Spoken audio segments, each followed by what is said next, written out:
Hello students, welcome to another lecture that is on the chapter number 2, that is energy storage.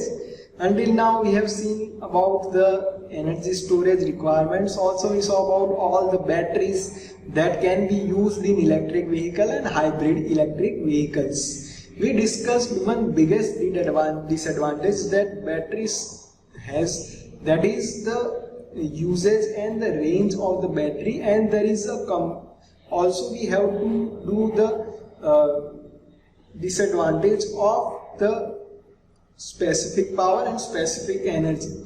We have to compromise one of them, right? If we are getting higher specific energy, then specific power will comparatively lower. So we can use one energy source which have higher specific energy and another energy source which have higher specific power in the vehicle, and this is how we can do the hybridization of the energy sources, right?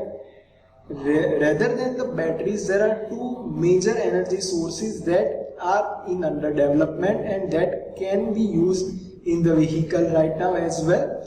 With the combination of the batteries right now, they cannot be used individually as the vehicle energy source, but it can be used in combination with our batteries. So first one from that is ultra capacitor, right? You can see that the battery has specific energy.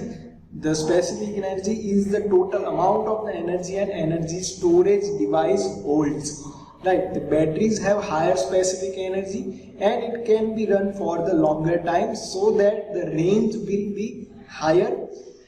By using the ultra capacitor, it has higher specific power. The speed at which the power can be discharged is known as the specific power. So ultra capacitors have far higher specific power, which means they can provide higher current, and because of that the power of the vehicle can be increased. So the two things can be used simultaneously if we use battery with ultra capacitor as an auxiliary source. The common arrangement of the ultra capacitor you can see right now.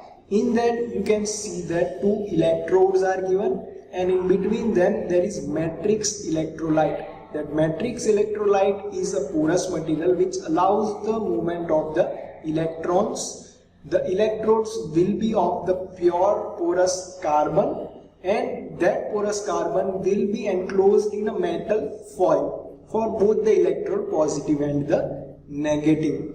The ultra capacitor will work same as the capacitor as well. It will store the energy whenever there is excess energy in the vehicle, and that energy will be released whenever required to supply higher power in the vehicle.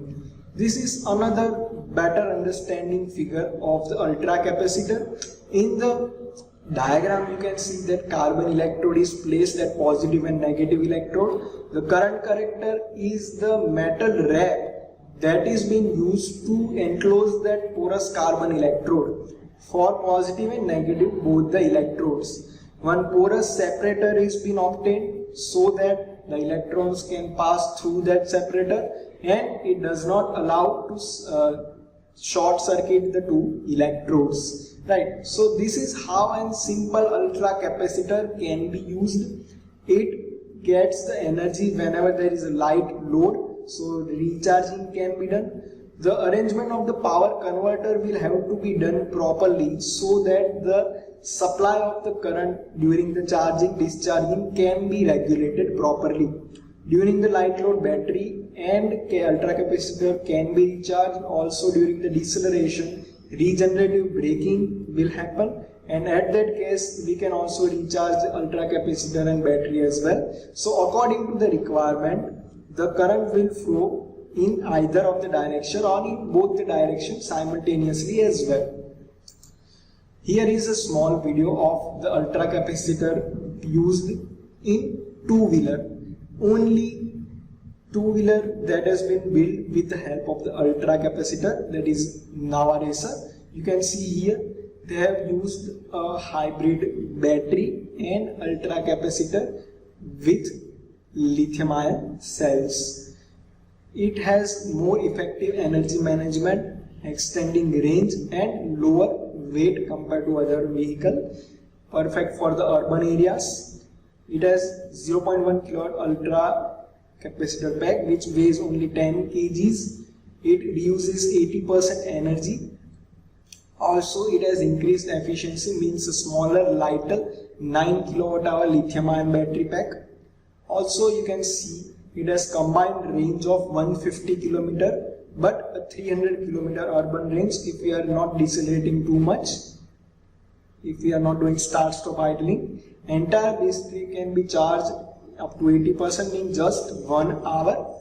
So there is a very good advantage of this ultra capacitor which can provide us good speed range, which is 150 km for a two-wheeler, and the top speed you can see is 160 km per hour in the case of this two-wheeler. The second source is the high-speed flywheel. In this video you can see how this works. Flywheel is a solid cylinder with large mass. It spins at tremendous speed. In the containment, you can see that mechanical failure can be catastrophic because huge forces involved. So the flywheel and case will have higher energy. When energy is being stored, electricity drives the motor to spin the flywheel. When the stored energy is being recovered, the motor acts as the generator to convert the spinning motion back into the electricity. The magnetic bearings are used. It is supported for the magnetic levitation to reduce the mechanical wear because of the mechanical flywheel. The vacuum pump removes the air from the chamber to reduce the air resistance of the flywheel, which maximizes its efficiency. So this high-speed flywheel is generally a normal concept of the flywheel that is used for the high speed. Now the flywheel has an infinite cycle life, right? The number of charging, discharging does not affect because there are no chemicals or there are no electrodes that we are using in the high speed flywheel right now. So this high speed flywheel is also a very good alternate or auxiliary source for the electric vehicle, which will provide us high specific power as well.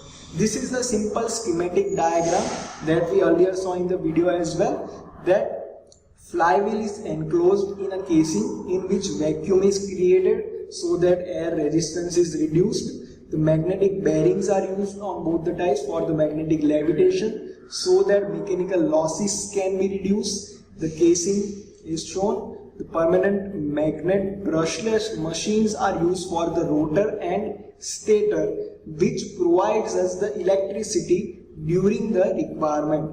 When the load is more or when the power required is more, the permanent magnet brushless machine will provide us the power which is required. During the low load, it will work as a generator and the energy will be stored in the flywheel.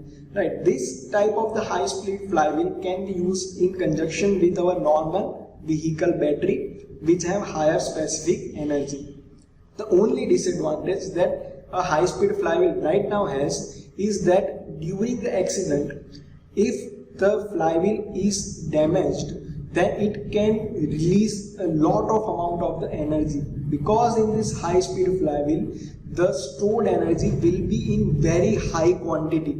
So if it is suddenly forced with an accident, it can create a big blast. So that has to be controlled and that needs to be learned in the recent developments that will be done in the future.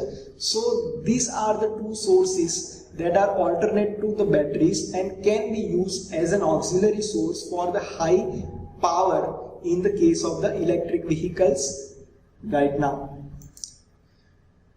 Next topic is hybridization of energy sources. Right. So in the case of the hybridization, we can use battery with another source. Right. The disadvantage that we already discussed is that if we are using only one battery, then there is compromise between power and energy, and also the range will be comparatively lower. So to improve that, what we are doing right now is we are doing hybridization of the energy sources. We can use battery and battery hybrids. Also we can use battery and ultra capacitor. Also we can use battery and high speed flywheels. There are three options that we can use right now. During that, we can see when the normal driving is happening, the high specific energy source, that if we assume that it is our battery, then it will supply the power to electric motor. But during the normal driving, there is some of the powers that is being generated from the energy source can be higher. So it can be used to charge our high specific power source, that if we assume ultra capacitor. If we assume that we are using battery and ultra capacitor combination, then during the normal driving, some of the power will go to charge ultra capacitor. Second condition, during acceleration and hill climbing. At that time, the power will go from both the sources, battery and ultra capacitor, because power requirement is higher. And the third one is the braking or the downhill. During that, the power converter or electric motor will work as generator, and both our energy sources will be charged up to the charging is completed, or up to the battery or ultra capacitor at its limit of charging. That will be regulated by the help of power converter. So this is how the hybridization of energy sources can be done for the near term and long term effect as well. So in this video we saw about the auxiliary sources or alternate sources that can be used in combination with our battery, right? That will improve the range of the battery, it will improve the power of the battery, the specific power will be improved, so that we will get the high speed of the vehicle as well. And the reason why our electric vehicles are lagging behind can be improved. Also fuel cell can also be used as well. The fuel cell in the detail we will see in the next chapter whenever we will learn that. So until then we have seen all the energy sources except the fuel cell right now. The fuel cell have a separate chapter for itself. So we will see that in that chapter. Until then, thank you so much.